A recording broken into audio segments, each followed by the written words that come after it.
సంక్రాంతి సంప్రదాయం ముసుగులో జీవహింసకు పాల్పడితే కఠిన చర్యలు తప్పవని హెచ్చరించారు గుంటూరు జిల్లా ఎస్పీ వకుల్ జిందాల్.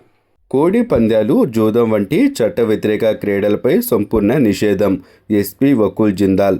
సాంప్రదాయం ముసుగులో జీవహింసకు పాల్పడితే ఎట్టి పరిస్థితులను ఉపేక్షించబోమని, చట్ట ప్రకారం కఠిన చర్యలు తీసుకుంటామని గుంటూరు జిల్లా ఎస్పీ వకుల్ జిందాల్ స్పష్టం చేశారు.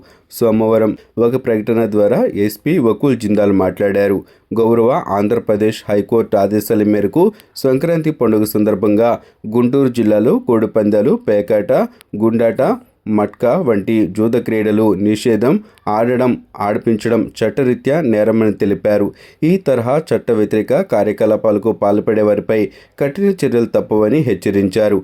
జిల్లా వ్యాప్తంగా ప్రతి పోలీస్ స్టేషన్ పరిధిలో ఎస్ఐ స్థాయి అధికారులతో పాటు రెవెన్యూ అధికారులు, మూగజీవాల సంక్షేమ బోర్డు సభ్యులు, ఎన్జిఓ సంస్థల ప్రతినిధులతో కూడిన ప్రత్యేక బృందాలను ఏర్పాటు చేసి నిరంతరం నిఘా కొనసాగిస్తున్నట్లు తెలిపారు. నేడు అనగా సోమవారం జిల్లాలోని ఫిరింగిపురం పోలీస్ స్టేషన్ పరిధిలోని పొనుగుబాడు గ్రామం నుండి గుండాలపాడు వెళ్లే దారిలోని పొలాల్లో ఏర్పాటు చేస్తున్న కోడిపందాల బొర్లపై ఫిరింగిపురం సిఐ రామకృష్ణ తన సిబ్బందితో కలిసి దాడి నిర్వహించి పందాల కోసం సిద్ధం చేసిన బొర్లను ధ్వంసం చేయడంతో పాటు చుట్టూ ఏర్పాటు చేసిన ఫినిషింగ్ను తొలగించారని తెలిపారు.